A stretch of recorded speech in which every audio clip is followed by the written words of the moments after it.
Yes, people, what's going on? Welcome back to United View. Welcome to another episode of the Red Carpet. One that already feels charged and filled with opinion and passion and discussion and uncomfortable conversations, or maybe some very comfortable conversations. Shout out to everybody tuning in. Uncomfortable. Uncomfortable for some, 100%. More comfortable for others. I think that's fair to say. But yeah, let's talk about it, man. Big up to Dev, big up to Dylan, big up to James, of course, big up to Brad, and shout out to Kate. Oh, wait, your hands up already?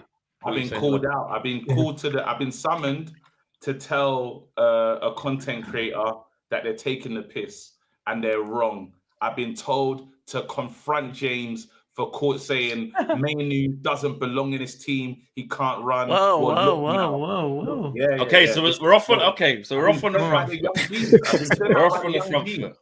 I was meant to wear a balaclava for this, but I forgot it at home. But they were like, yeah, I think you would have been too intimidating. What do you want? Runners in the team? How dare he? And now look, we got Kobe, we got Mason Mount in there acting like, don't get me wrong, playing decent football. Mason Mount was one of the better players yesterday. Spend all this money to rely on Mason Mount, and that's the truth. That's a real fact, by the way. We bought a brand new attack, and the fact that it's Mason Mount and Maguire in the deadly minutes is scary as hell. Like I'm not gonna lie to you lot. I've lost more trust in Amorim, a lot more trust, and I don't want him to sell. I want to get a new keeper. I don't want him to sell anyone. I'll tell you the only response I have to this. You can't have this conversation without talking about Bruno. You can't. Okay. Because nobody's ready to say, hey, who should have come off in that game? Bro, I'm ready. I think all of us are ready for that. We're all ready to say that. We're all ready to say that. But I hope so, because I haven't seen it. I haven't seen it virtually anywhere, people talking about it. The fact is that, look, reality here, as I said before, Bruno and Mainoo are in competition. That is the issue that we have at hand. But if that is the issue, it has to be. Yesterday was the day I said to as well in the videos and the post and all of that. Amorim got that completely wrong because Mainoo should have been on at halftime. Latest, he should have been on at halftime for Bruno Fernandes in that game. He absolutely should have. He should have been playing. If it's a competition, then when one player is playing absolutely shit, and that might have been Bruno's worst game at United for me, and I rewatched it this morning, and I only feel even worse about his performance in that game. He should have been off at halftime. He should have been off at halftime, and Mainoo should have been on, because then it's a competition. Otherwise, it looks like something else. And that's what I would say that Bruno got, that Ruben got very, very wrong in that game. And I also think he's still taking a piss playing Casemiro every game. He can't play. Manager, and this is, again, I'll pass the floor to you lot.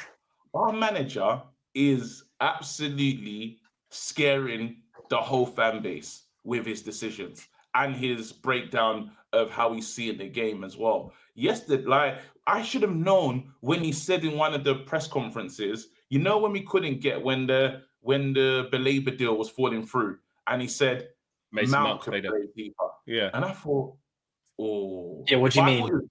But I didn't, it registers, but I didn't think he was serious. And then he showed us in the next game, I'm really serious about this. He's taking the liberties. And Bruno doesn't get a let off. We can talk about Bruno, but we have to talk about the man that decided that Bruno should, when all the money was floating about, this man has gone out and bought 2 10s, everybody. He's bought Cunha and he's bought Mbeumo. Mbeumo was bought later in the window. You've always known you're going to play Bruno deeper. He's always known that, but he's always known he's never had a partner for him. Now, if you're now not playing Sesko and starting with a false 9, now it lets me, bro, why did you spend all that money on Sesko if he's not going to play as well? Right now, there's no excuses for what the manager's doing. He's built this team with not knowing who Bruno's partner is. If he was surplus to requirements and you didn't see him in a 10, get rid of him. That was the truth. Get rid of him. You can't tell me he's just around because he makes the environment of the dressing work. I don't give a shit about that. You don't see it doesn't work in your team.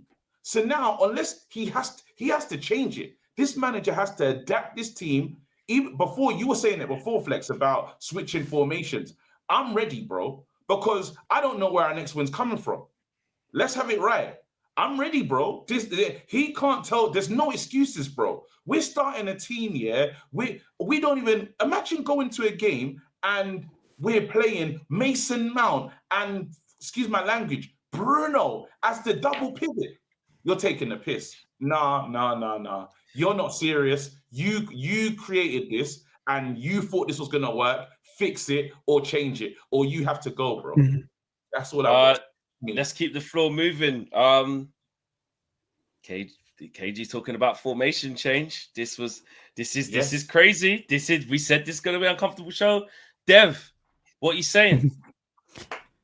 Well, I'm not gonna lie. I'm usually the voice of calm and reason, and I like to look on the bright side. I'll be very honest. I'm pissed off. I'm pissed off with Ruben. I'm pissed off with Bruno, and I'm actually angry at the people who are supposed to be in charge of getting us through this moment. Like, I'm pissed off at the captain and the manager, mainly because I look at Bruno and I think, there's always going to be times when he's petulant and all this, but my man doubled down at the end of the game saying he was annoyed at the referee and that's why he twats it over the bar. I'm sorry. He should be out for 2 games for that. That's crazy. That is a crazy thing to say. But the fact he's annoyed at that, one thing, okay, your whole routine for a penalty, he disrupted 4 seconds of it. I timed it. So you then spend the preceding 15 to 20 seconds getting annoyed at the referee, and then you twat it over the bar. How about you do what every single good footballer does and you shut people up by how you play? You slot it in. You can look at the ref all you want after that. You slot it in. You're the man who's supposed to be doing all that. Pathetic. That's a 0-0. And it was a contentious penalty as well, I think just before halftime. So I'm there thinking, you know what? That is the perfect time to go ahead in this match. What do? You do what Bruno does sometimes and you get it gone. And then, I'm sorry, you then have a whole half to relax. You have a whole half-time interval to relax. And then what do? You come out and you play even worse. You don't have the right, Bruno Fernandes, as the captain, to be telling everyone where they're supposed to be when you're probably the most undisciplined player that we have positionally in that team. Because if you're going to sit deep, stop going forward all the time. You should look ahead of you, seeing you've got Mberma, you've got Cunha, you've got Seshko. Your job is to feed them. He didn't do that once. He's there getting angry at everybody else. So I'm annoyed with him. But also, Ruben Amorim has joined this lineage of managers who ascribe to this idea of tactical periodization, which is basically that they look at who they're playing against and they set up their team to face who they're playing against, rather than managers who have their own style and will live and die by that sword. He's almost somewhere in the middle where he'll have that style, but he'll adjust it with personnel to suit who he's going to be playing against. So if you've done that and you've decided 2 games in a row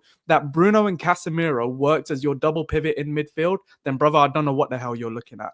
And it says to me a lot that Kobbie Mainoo, who's been mistreated at this point, I wanted to say it was a point of like he was burnt out last season. He deserved more time. He deserved more rest, yada, yada, yada. And I agree with all of those points. However, in the Arsenal game, everyone and their mum could have seen that we needed to unlock an Arsenal defense. Why do you bring on a defensive-minded midfielder who can't pass the ball forward? And then, in this game, I didn't mind Ugarte coming on at the moment that he did because we needed a bit of assurance in midfield and Cassie was on a yellow card. Fine. A yellow card for diving, by the way, at his big age. But then you double down and you say Mount's got to go backwards when Kobbie Mainoo could have come on and given. We saw last season when we did play well, Ugarte and Mainoo in a double pivot. I'm not saying it's a long-term solution. Definitely was a short-term solution, and that definitely should have worked. And it's like what James said. I saw the tweet and I agreed with it the minute I saw it. It's like you cannot say Bruno and Kobbie are competing for the same spot. Bruno puts in a stinker from minute 1 and you ostracize our most talented academy grad still left at the squad.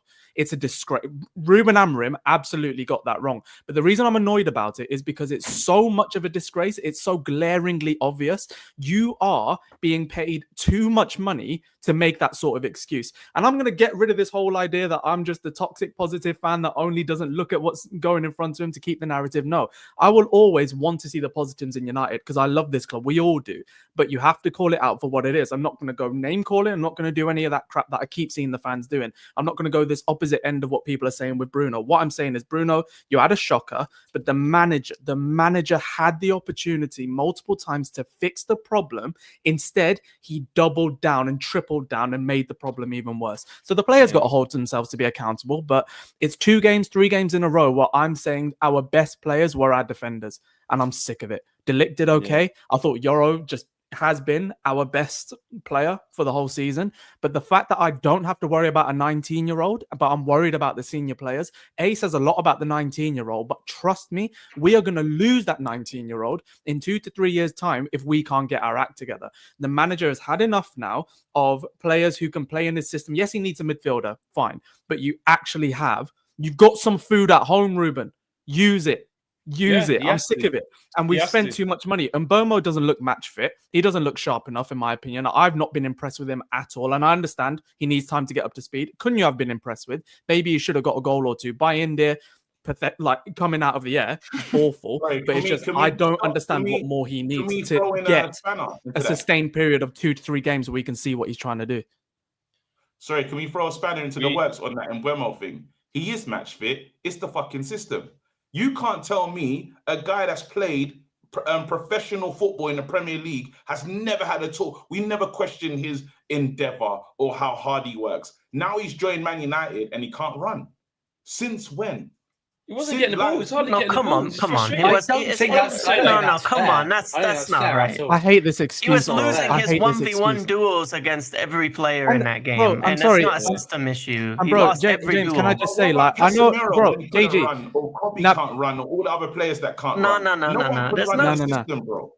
Now, KG, can I just be clear? Like, we have a history. We don't have to go too far in the annals of history to remember when Darren Fletcher and Michael Carrick were playing centre back. Like, it's not about the system. All we're asking, and this blows my mind. All right, all we're asking is for certain man to go to like 5 or 10 yards ahead of where they're used to being, and just run that bit of a channel further. All we're asking is for Bruno Fernandes to drop 10 or few yards deeper and to be smarter. We're not asking these people to do things that they're incapable of doing. They don't want to do them. And Mbeumo, when he got the ball and sized up his defender, did not get past them once. That's not a system problem. That's Mbeumo not being good enough at it. He was better against Arsenal, and I actually think he had Calafiori on strings, and he should have gone at him a bit more in the second half. But in this game, Calvin Bassey and Iwobi locked up Ahmad and Mbeumo. They locked them up. They were horrid against them. Well, and Sessegnon was down that side as well. And they lost their duels. But also, though, 2 things could be true because the system is shit, though.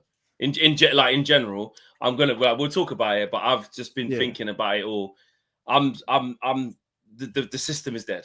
I think personally, I just can't see how it improves. Bradley, let's open up the floor for yourself, man. What are you saying on what you're seeing? And well, just all of it. Well, obviously, the main talking point is Mainoo not coming on, still persisting without him. Some positives in attack, but the rest of it, what are you saying? This manager is absolutely scandalous. He's a disgrace to this football club. He needs to be sacked sooner rather than later, because if he stays this full season, we're getting relegated. This is relegation standard. 15th last season, papered over the cracks. If it wasn't for Voldemort's points and Ruud van Nistelrooy's points, we would have got relegated last season. His in-game management is about as much use as a chocolate fire guard. His substitutions are a disgrace. His team selection's a disgrace. The way we play football is shocking. It's an absolute joke. How he thought Mason Mount and Bruno would work in a double pivot is beyond me. If you're going to take off Casemiro, put on Agate, even though I'm not his biggest fan, because we need some sort of defensive assurances with Bruno because he's erratic as anything. I mean, it's just an absolute joke. And I don't even like the way how he talks. For me, he's a just for men Boris Johnson. He's a master manipulator. He's an absolute joke. Tell us how you really. So, do you think he's going to turn it around? Do you think he's going to be able to turn it around with any good results? No, I don't. I think this is sabotage. This is sabotage at this point. He's already told us he will not change. We can talk about formation change till the cows come home. He's not going to do it. He's already told us if he changes, he's not mentally being himself. He won't walk. The club won't sack him. And he would rather lose or drop points playing his way of football than win and adapt is what I've seen. Because if he wanted to adapt, he would have adapted last season, because we're getting beat every single week. We can't pick up 3 points to save our lives, and we're just collateral damage. Us as fans, we're collateral damage at this point, and he just needs to go because this is depressing, because we're 2 games in and I want the season to end already. Fucking hell. But it's true. But you know what? A lot of what Bradley says, yeah. Obviously, listen, Bradley goes in. Bradley wears his heart on his sleeve. He goes in. He'll cuss. He will say the mad thing. But I'll be honest. A lot of what you're saying, Bradley, I'll be honest, it's true. It's true. Listen, we had our disagreement kind of thing outside after the Arsenal game, because my point was, in that 90 minutes, we did actually play well, which doesn't transpire into it means we will play well against Fulham. But your thing was, I'm not even giving them credit for playing well because I haven't seen no improvement. They're still just as shit, which, to be fair, you just proved right. My thing was, I'm just still going to say they played well during that 90 minutes. But in terms of what you're saying about the team, I can't disagree. I can't disagree with like 90% of what you're saying. In terms, for me, the first time now, I looked at like just having 3 centre backs. So that there were loads of things getting to me yesterday, out of rage probably, yeah. But I looked at it, I goes, look at this, 5 defenders on the pitch. Like, I'm a Man United fan. Like, in my lifetime, I've just never seen that. But I don't want to keep getting married to like, or wedded to like all the things that happened in the past. You know, it's like, oh, we never used to be there, because that's a bit. You have to be careful when you do that. But it doesn't make any sense. It doesn't make any sense. Arsenal defended with 10 players in the box last week, and we're saying that but they're good, but we can't do the same thing. No, but James, what? No, but here's the thing. Here's the thing. They did defend with 10 players in the box. I get that. But what they're showing is that there's times where they do that. There's also times where they smash the shit out of people and go and beat these 5-0 like you're supposed to. What I'm saying is that, okay, I get like it's not, you shouldn't just see like one bad performance, because we didn't lose. You shouldn't just see one bad performance and throw it all out. But actually, it is a bigger thing. I'm looking at it and saying, how he's playing, I can't see it developing into what it's meant to look like. And when you keep seeing all of these, managers, and especially the players, when they're doing these post-match interviews, bro, this is the most scathing thing. When we're getting holes torn apart in our system, left, right, center, from players that are going, we knew their midfield too, we could really get in. But don't think they're in their WhatsApp and their team meetings going, they're just going to have them 2 men on the island in central midfield. We'll just run with, and then the manager has the input on top of that. We're getting done. That's what I've been saying for ages, because it's not 3 at the back, it's 5 at the back. Ahmad is playing at right back. Who in the world will put Ahmad at right back? It's like putting Ahmad at right back in a back 4. We're playing fullbacks. It's not a back 3, because if it was a back 3, the 2 wing backs would be in line with the 2 central midfielders to create a midfield 4. We've got a midfield 2 in the Premier League. I know he won things in Portugal, but if I asked you how many teams can you name in Portugal, you probably can't name more than 4. In the Premier League, everyone knows all the teams. It's a completely different kettle of fish.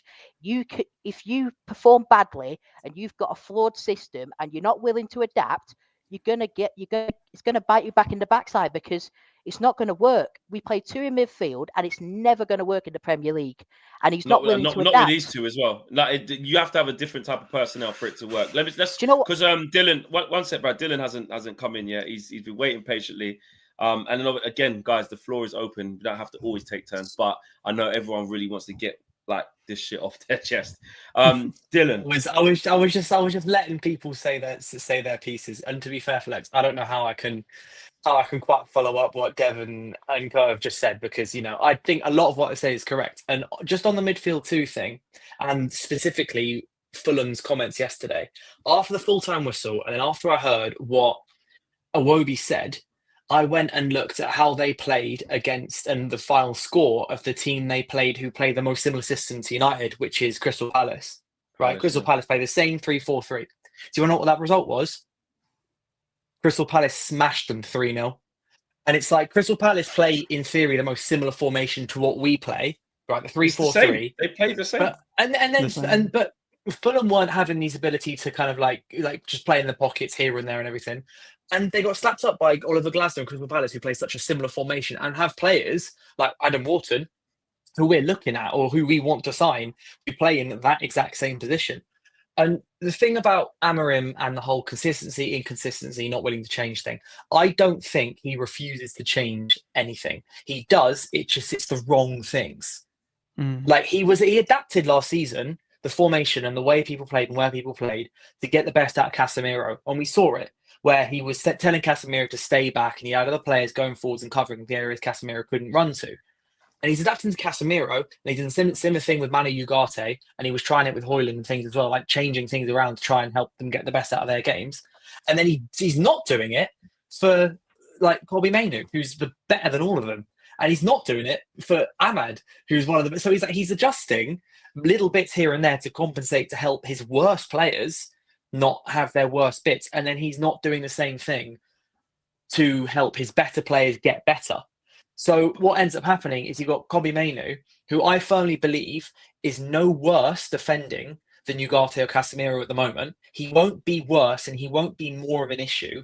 And he's 10 times better with them on the ball and in tight spaces. If players, right, if opposition teams want to get in between our centre-backs and midfielders, and if they want to overpack the midfield, you need someone who's very good with the ball at their feet and keeps lots of close control. That is Kobbie Mainoo's bread and butter. I'm well aware that Mainoo's best position is part of a 3, not a 2, but then so are most midfielders. The more people you have around a midfielder, the better midfielder plays.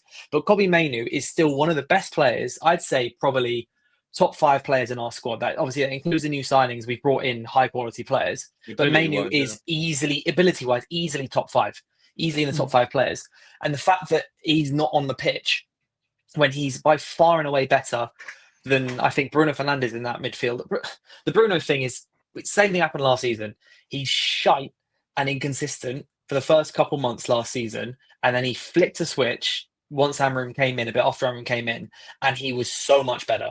But we can't afford to have someone like Bruno in that midfield too, who can have that start again. He also lost the Europa League final doing the same shit, though. He lost us the final doing that with the same midfield. It's stupid. Here's a question. You was talking about like the players and that, yeah? Here's one as well when you look at it, when you go about, is it just this system? Because are you telling me, and this is a question like not just to you, Dylan, I'm saying like to everyone, we talk about Palace, they play exactly the same system. Are we saying that William Hughes, because that's their starting central midfielder next to Adam Wharton. That's what it is. William Hughes is better than Kobbie Mainoo. It's better than Casemiro. It's better than Ugarte. He's better than Casemiro. He's better than Casemiro. Okay, so he's better than James. That guy gets on the pitch. So is it? So hold on. So is it? So here's my question: Is it that 2 in this league won't work, or is it our 2 won't work? Because realistically, we're looking at Palace and saying it's those around. It's where the people around the 2 are placed or seem to be playing. That's, I think, causes more of the issues. So I said on What the Devil a couple of weeks back that I think Matheus Cunha playing in the left 10 will actually help our midfield because he likes to play maybe 10 yards back, right? He likes to get the ball to feet, turn and run. We saw it against Arsenal. We've seen it for 2.5 seasons against Wolves. He can turn a man really, really well and everything. So he likes to drop a little deep to receive the ball. So therefore, he is a little closer to midfield, which in theory would mean the midfield 2 don't need to cover as much space. And so far, he's been playing up front. So I do want to see what happens when Cunha's on the left and he's allowed to be like that, which then allows Mbumo and then Šeško, whenever Šeško's starting, to be further forwards and stay further forwards. But I don't think it'll have enough of an effect. But it's like Bradley said, in the way of the midfield, the wing backs, they're not playing on level with the midfielders. So the midfielders have more. There's so much more space for them to cover, and everything. Everything feels like, I don't know if it's instruction or if it's purely just the players don't get it or they're not confident enough to stay as far forward as they can. But whatever way Amorim's setting up, whatever he's telling them, just means that every time the midfield 2 end up on an island, whether it's the wing backs too far forwards or too far back. And then whether Cunha's not there to drop in or the middle centre-back's not stepping up, it just, every single time, no matter what way we try and organise, the way we do it, it always ends up with these midfield 2 being too far apart. Yeah, I had the line under Ten Hag, and I'm going to change it. Ruben Greyjoy would ruin a prime Brian Robson. Yeah, you always used to say that about Ten Hag, innit? You always The used to say that. midfield, no one plays two in midfield. No, Even but Crystal Palace do. No, They no, do. but they Because there don't. are No, the they don't. teams that do. No, they don't, do. because it's a midfield four, really. The wing backs are level with the two central midfield players. You can't But they're play still only two in no, but they're still midfield. only playing with but they're still only playing with two central There's midfielders. two That's what I'm central saying. midfielders. So there's only Daniel two central Munoz is midfielders not on the a pitch. midfielder. Yeah, The idea that the so wing backs positioning- aren't getting level, that you can say is a system issue, but that's not Yeah. supposed to There's be still- that way. They there's are still only two supposed to be central level with the midfielders. midfielders. There In you other go. words, if Let the- me- if let me- the let me- work they're how either it should, too you high can't. up or too far back. one sec, guys. So it's Time one out. extreme or the other every time. One sec. Let me get this. There's Yeah, a whole sorry. bunch of Agreed super there. chats. There's like 16 super chats out, and KG's had his hand up. Let me come straight to KG. Aminor says, if Mainoo leaves this summer, I'm Amorim out. Facts. I think you already are Aminor. To be fair, you're on Ruben every week. You're on Amorim out already. Aminor also says red carpet panel must apologize to KG. Hashtag Amorim out. I don't even think it's about apologies. If anyone, mate, Bradley's been saying the thing for the longest thing from. You don't time. need any apologies. It's not even about. Man United to do well. I want to be wrong. Yeah. I want to be wrong. Fairs. I want Ruben to do great because he's here, but I just can't see it. Yeah. Aminor says Bradley in the house. Time to get the popcorn. Eminem says everybody has agreed Bruno should have come off. Issue is much bigger than him. Amorim's game management approach, lack of adaptability is a question that still haunts us from last season. Agreed with that 100%. MJ says Arch James about his beloved Ugarte. We stopped winning games when he stopped being on the pitch. That's what I'll say about him. I have the numbers to back that up too. People don't like it, and this is why fans always get it wrong. Always get it wrong. They do. Everybody gets it wrong.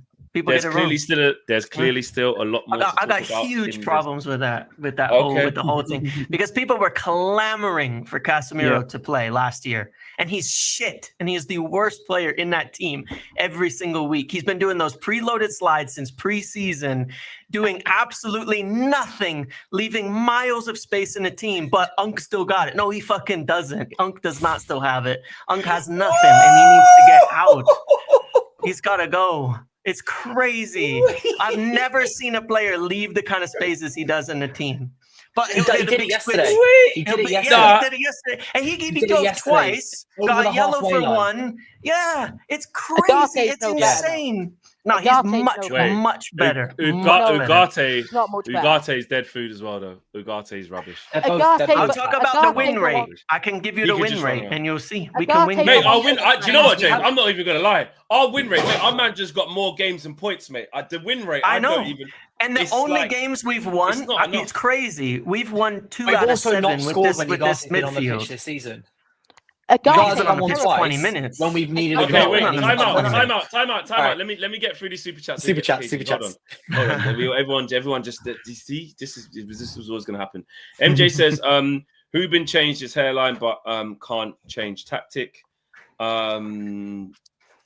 Asa says, remember that no manager has ever dropped Bruno, even when he's shit. Not Oli, Ranić, Ten Hag, or Amorim. There has to be a reason. This isn't new. Tabra says that 2 in midfield. 2 in midfield is key. Wasn't always captain, no. 2 in midfield is killing us. It doesn't take a genius to know 9 out of 10 times a 3-man midfield outplay a 2-man midfield, even if it's Prime Kante and Yaya Toure. Abuki says, LOL system stinks. Baleba and any CM central midfielder won't fix this, to be honest. Zubi Doo says Ruben needs to beat Grimsby and Burnley, or else he should walk. Managers have come in and had impacts, but this guy keeps making more excuses and ruining careers. Don't give him more youngsters. Slango says, James, do you honestly still think we'll challenge for top 4? Just a quick yes or no. He's in the middle. That basically means no. Show says Bradley owns the red carpet MVP. He's come through swinging. Amorim out for Brads from the longest time. The Lost Poet says, if he doesn't work, we need to get Eddie Howe. And Radius says, last week with 0 points, this system looks great with the new personnel, and Bruno and Kuno look amazing. This week with a point away, fire Amorim. Who else have we got? Tabs here. He goes, why do people always use Palace as an example when bigging up the 5-2-3? Last time I checked, we don't want to be like Palace. That's not the benchmark. And AOJJ says, in the Crystal Palace setup, it's a midfield 4, not 2. Larry says, this shite system has turned everyone into a tactico, not just good enough. More games than points is crazy. AOJJ says Palace play a box midfield 4. Yes, they have 2 central midfielders, but the number it's always 4, and they don't have their stupid CM pressing in the opposition box. Larry says, I have seen Casemiro partner with Eriksen and get us 3rd in the league. Ugarte is very bad. Throw those stats away, Evil Owen. And that was the last super chat. There's everyone's getting involved. KG. Good. Do you believe, because I've seen this is a conversation that I've seen going on out there, Man United fans are overreacting to this result, and they are not correct to be responding like this to what we're seeing. What is? I just want to ask you guys what you feel about that. I think a lot of the concerns that are being raised, the correct concerns, are ones that have been longer term ones anyway. And then I think the reaction after this Fulham game, it feels like United lost 1-1 is literally is how it seems to come across, in the same way that there was a reaction, and I was part of this, about we won against Arsenal without scoring. Kind of like the reaction is weird. That one super chat about it, like, it's a weird reaction because it's bubbling up a lot of the frustrations from last season we hope would go. But I think it's more the 1-1 is a little bit of a kind of straw that broke the camel's back, kind of wafer thin mint type thing, rather than it being just reaction to this loss. But I do think, let's say we go and smack Grimsby 4-0 and then beat Burnley 3-0, I do think the mood flips very quickly, especially if Mainoo starts and plays well. A lot of this goes away, because I think a lot of this I don't think it should against them too, though. Mainoo stuff. I don't think it. I think when it's a continuation of and when it's, I do agree with the people saying this is. In fact, my gripe was actually that pushback. I think we have to be careful if we're saying to people who are vexed with what they're seeing that they're not in the right place to being angry. This is a continuation of last season. Obviously, it's still early. I agree with that. I do agree with that. But it's like, I'm like, nah, man. It's like, we can't. If we go there, I think we're in dangerous territory, because we can't act like that bit didn't happen. There's some mitigating things of he needs to buy his players. He needs the summer. All the things that Amorim told us. I need more time on the training pitch. I need this. I need that. So that's fine. So you don't get to say that. And then the first 2 games of the season, all right, Arsenal. I'll be fair. I was in the camp of, I still take the positives from that. But I said, I challenge you to prove that wasn't a one-off, though. Go to Fulham, because if you go to Fulham and do what we did do, it proves that you were just up for it because it's Arsenal, it's at home, first game of the season. No, I do agree. People are angry. I don't mind. Dev, what do you say on this? Yeah, but you know what? That last bit, in terms of like getting up for a game like Arsenal and then not playing against Fulham, that's exactly like last season. We beat Arsenal in the FA Cup. We nearly beat Liverpool at Anfield. We beat Manchester City at the Etihad. We've done this. Like, we actually look good in all them games. We all said, like, and it annoys me to go back to. I remember Leacher after that game was like, who I think would be pivotal when he comes back, to be fair. But I think when he, like, after the Anfield game, he was there. They were like saying, why don't you play like this every game? And he just went, that. Well, where the hell is that then? Where the hell is that for the rest of the season? And especially now, the reason why I'm even more annoyed than last season is because there are fewer mitigating factors, because he's got a few more of his personnel in. Not everyone, but he's got a few more. But also, it was exactly the same. It was like we played some good football for 10 minutes. I can think of maybe 15 to 20. I'll give him like, yo, you lot played well. Mount was flicking. Mount's looked very good this so far. He's looked all right. Like, he was flicking the ball out. Cunha was trying to make things happen. Realistically, I'm looking at Cunha saying you should have had at least 1 goal at the start of this season, at least. You gotten into those positions, but it's like, it is what it is. And then I'm just thinking, well, actually, this lot, they gave us the Arsenal game and they let us fester on that, thinking we got a week's rest now, boys. We're going to have that intensity all game long. I can never ever subscribe to the idea that we can allow it to be acceptable in any walk of life, for any football club, for professional footballers to have a week off. I know you're training, but you're training a few hours, a couple of days a week. You're not training. You're not going 9 to 5 the whole week. Okay.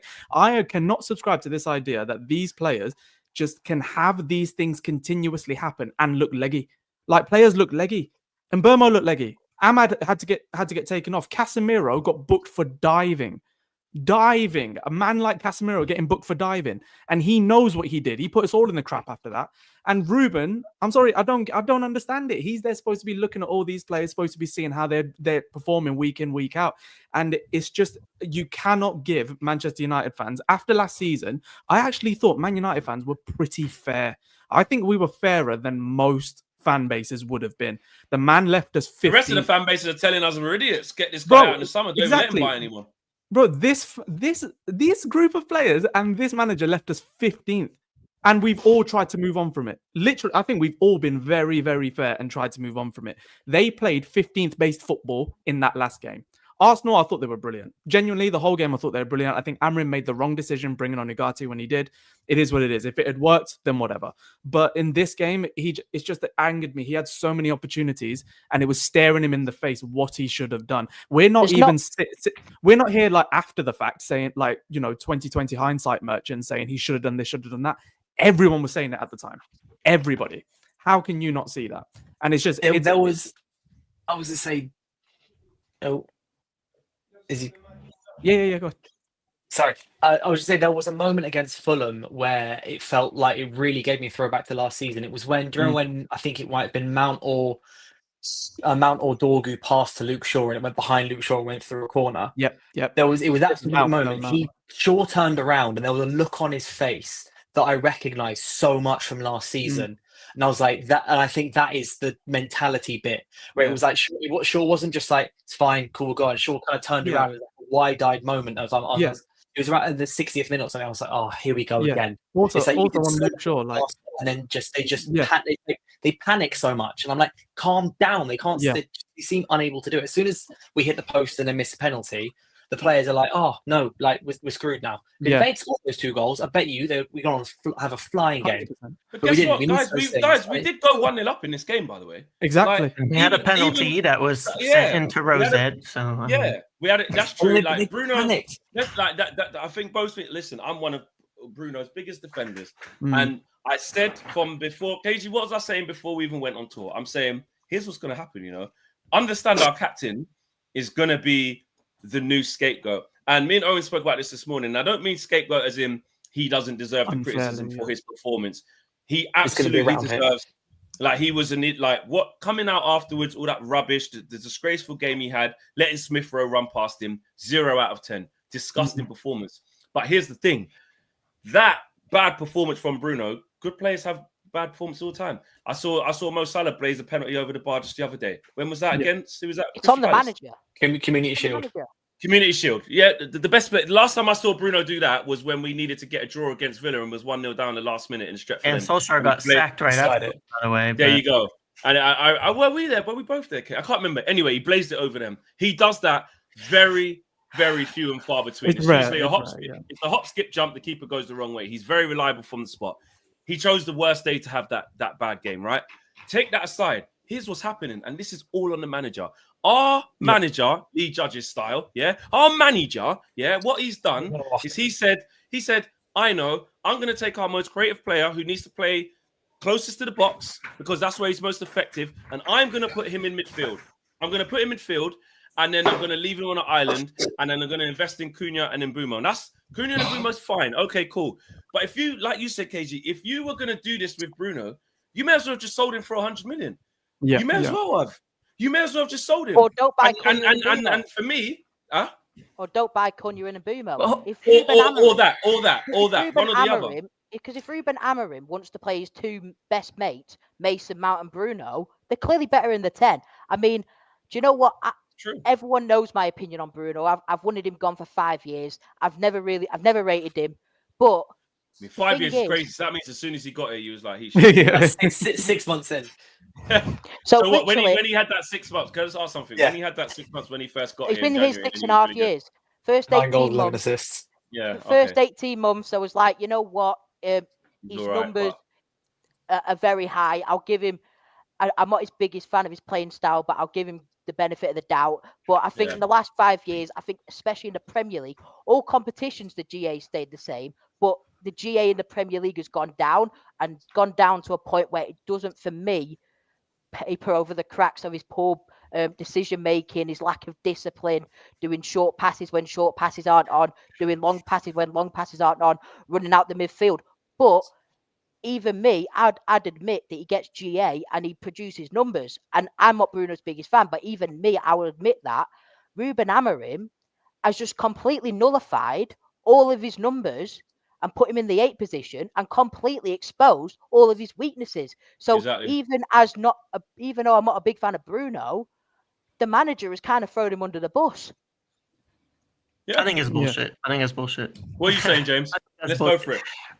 Bruno had a horrible start to last season playing in the 10 for 3.5 months.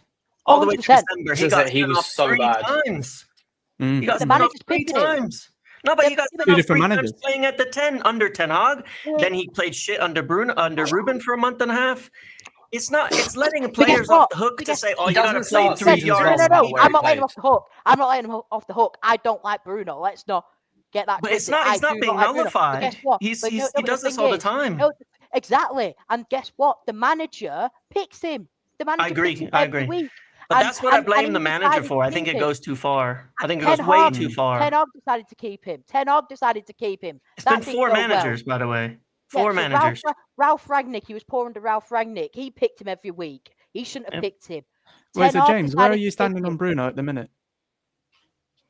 Are you He like should because be on the I same think terms everyone's as kind of every like other got a player similar- at United for me, which is that if you don't perform, you don't play. He's not 100%. performing. He shouldn't be playing. Why is there no consequences This is for Bruno Fernandes? That's the consistency That's thing that I was my saying. problem that I have with it, and But that's also- why I put on Ruben Amorim. If he's Yeah. not performing, why play him? Casemiro's Bang not on. performing. Why is he playing? He has a blind spot with these, and with Bruno, it's worse. And I don't get it. It's not on merit with those players. With every other player, I can say they perform well, they play. De Ligt, when he performs well, he keeps going. When he doesn't, he gets subbed off for Maguire pretty much instantly. Bruno Every was single scandalous. player gets dropped if they're bad, except Bruno. It No, doesn't Bruno- make sense. Bruno Time out, was time out. scandalous. He was Bruno- shocking. He was scandalous. I'd rather have Bruno Mars in the team than Bruno Fernandes. Honestly, See, and absolutely. right, and this is what I mean. This is the question I want to ask now, because this is for me now. This is where I get lost in it a little bit, because now I can't buy it. Everybody's different, and there's loads of people who do agree with what Bradley's saying. Get out, always been crap, always hot potato football, grenade football, whatever you want to call it. Yeah, me personally, I don't subscribe to this theory, this notion that Bruno Fernandes is a crap player. And this is what I mean about this thing happening. Now the manager has decided to do this more than ever, especially with the Saudi thing, when they're not going there. Now more than ever, we're talking about Bruno like he's some scrub dead baller. And this is what I don't understand. I do understand how we've got here, but I just knew this would happen. But at the same time, because two things could be true, at the same time, if the manager wants to use him in this way, I know what you're saying. I hear what you're saying, James. You're saying that's a bit too easy to say that, but it is literally perpetuating all of his weaknesses, all of the things that he's not good at. And you're taking away some of the things. Now, Bruno's still good enough. Listen, Bruno's not going to play that shit the whole season. He's not. Evidence tells us that. Like the evidence tells us he starts slow and finishes strong. No problem. Like the evidence tells us when Bradley says he has these good purple patches that end up making the numbers be what the numbers are. But he consistently does that over the 5 and a bit years he's been here. But what I can't do personally, just me personally, is act like I think Bruno's just some scrub and he's just a dead player, because I just don't think that's the truth. Let me get these super chats out and we'll go back to it. Larry says, oh no, hold on, I've read that one. Ornstein Bomber, we're signing Mainoo. Yeah, there you go. I like what you're saying. He's a Portuguese striker. AOJJ says we're on path of having 4 points after 5 games. Larry says it's not about the Fulham result or / performance. It's the fact that we saw the same issues versus Ipswich in Amorim's first match, close to a year. It's the same thing. AO says more time equals we look bad. Less time, please. C1KO says using win rate for a 7-win Amorim team is criminal. Tabra says 4 points after 5 games is a real possibility right now. And no, it's not just one game, KG. This is after 10 months of the same old shit. The fans deserve better. I think that's what KG's point was, though. He wasn't saying that it was that. He was asking the question of, like, is it right for people to be saying that people are going overboard? That's how I read that. Tiemann said, we have 3 new players. We have seen this with managers before Amorim. We had a half of good football with Ranić, and then they couldn't be asked. Mason says that the midfield needs sorting, but half our fan base is out of touch. It's on to game 3. Amorim learned to trust the process. And Dio says, "Did someone just call James Evil Owen? Not cool." Yeah, they always call him Evil Owen. I've had that going for a while. Kara says, "Honestly, why are you shocked this happened? We've played this way since last season, and Cunha and Bumo Sesko were never the solution." English Talent FC says, "Bruno is a club legend. Mainoo is another cleverly. That's just not true." LJ says, "Can we stop blaming players? It's the system. The system. We need a 3-man midfield. Bruno is being scapegoated. The team were shit." Shout out Turkish. He's there. KG's even gone at the minute. He's there, but not there. That's where he is. He's back. And he's KG's he's gone. KG's a bit quiet. Hope he's okay. KG, you okay? Should we make some bets? Or has the fun stopped? Yeah, KG, don't do it. AO says, our manager is stubborn. He's an he-goat. I don't even know what that means. And Tabra says stubborn, right? Oh, right, okay. Tabra says if Man United were a boxer, they'd be Lawrence Okoli. All defense, no attack, just clinging on, clinch. Boring to watch. If you were Cobby, you will move to salvage your career. Larry says Amorim has turned KG to Melissa Ford from the Joe Budden podcast. No talking or contribution. # bring back KG, reckless KG. And Ray says Bruno was always going to be blamed. And Eminem says platform the players so they can perform to their best. Best managers do this as a minimum. Eric Ten Hag failed to do that for 18 months. Amorim is doubling down. Guys, we've got about 4 minutes before we end the show because straight afterwards, of course, we'll be locked into Liverpool versus Newcastle United. Newcastle United versus Liverpool, even on the Football Flex. Come and join me. There's a redirect onto there. So come and join us for that game. So we've got about 4 minutes left. KG, is he? Because he's got a go on, Bradley. Go quickly while I get KG back in. Thing is that he's not picking himself. The manager's picking him. Ten Hag picked him. Ralph Rangnick picked him. So I don't understand it. So he's not picking himself. If it's not a good thing for him, it's not a good thing for the standards of the club for allowing a player to do whatever the hell he wants and stay on a pitch. I 100% agree. It's a disgrace. But this manager, honestly, he winds me up. He makes my blood boil. And if we do not beat Burnley, after 10 games, we'll be bottom of the league. We'll be bottom of the league for 10 games because have you seen our fixture list? It is scary. I'm absolutely frightened. This guy is creasing up more creps on the touchline than he's got wins. He's crouching down. He looks defeated. He's the way how he talks. It's depressing. We get beat we drop points every week, and we take it up the backside more times than Bonnie Blue at Man United. It's a joke. Bradley. Yes, Brad. Yes. Bradley. Man. He's having a good day. Yeah, there's a few in there today. I'm thinking, jeez. Bradley's before 9 o'clock, man. It's the watershed, bro. Bradley. How do you know what Bonnie Blue does, bro? KG, I know you got the boxing pod very He was short. 99th in line, so he's got Yeah. No chance. I'll just say this. We shouldn't be feeling like this stage of the season. I think there's a deeper conversation to be had about not even just let's park system for a second. Why is it when we put Maguire on, we finally realize we have a striker that's 6'5", and we should play into that striker? That's a myth as well.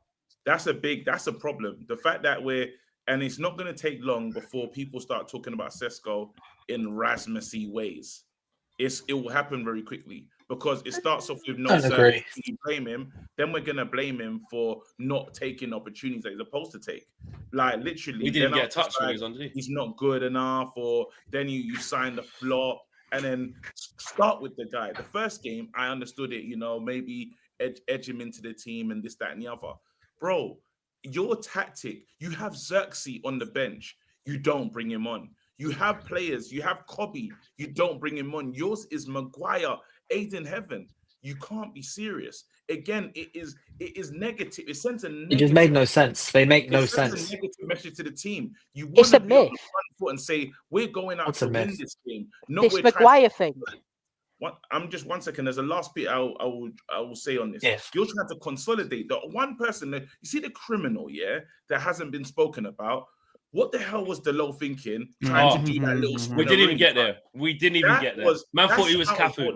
What Delo did is out of order, because guess what? He didn't need to take it that way. He wanted to look good. He wanted to try something. He wanted to embarrass the player that was running onto him. And what did he do? He had the space in the world. Couldn't get back, and we have it again.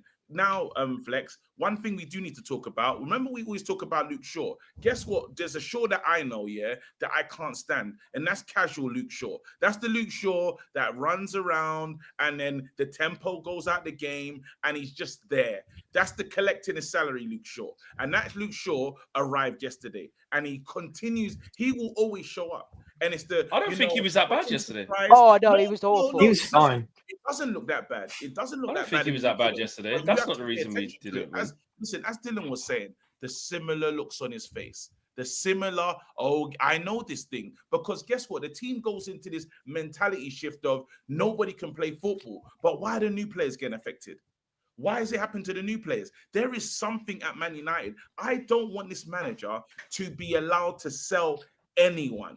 Categorically, get rid of Sancho. Fine. You're not selling anyone because we don't trust you. And we don't know how long you're going to be here. So you can, we'll see you later in 10 games. And let's keep what's here.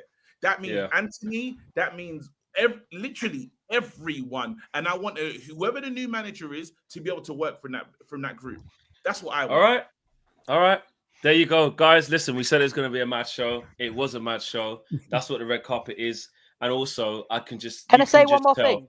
Very, very quickly, Brad. Very quickly. We need to stop this Harry Maguire myth that he's an attacking change. Because he scored 1 goal against Leon, we think he's the next coming of Steve Bruce. He's not. He scored 1 goal. The fact that, as KG said, the fact that he left Xerxes on the bench, Mainoo on the bench to bring on Agate, Dallo, Hayden Heaven, and Harry Maguire over 2 attacking changes when we need a goal. It's just negative. It's just It is negative. Guys, big up to Dev, big up to Dylan, big up to James. He lost it today. Big up to Bradley. He lost it today. Big up to KG's just, I worry for him, Jeff. There's not a lot left in there. We got the Flexing KG show tomorrow is going to be very interesting because we're going to have a lot of things to talk about. It really is. Guys, like I said, I'm doing a match watch along right now on the Football Flex to hopefully hate watch on Liverpool get smoked by Newcastle United. It's there. Come join me. Come have some fun. Let's watch my son Anthony. There he is, right wing, destroy the Kirkes. That's what I need to see. Guys, smash the like on the video. Go show love to everybody's channels. The links are all in the video descriptions below. There's no excuse for not subscribing and showing love on everybody's pages. We are out of here, guys. Take care. Peace.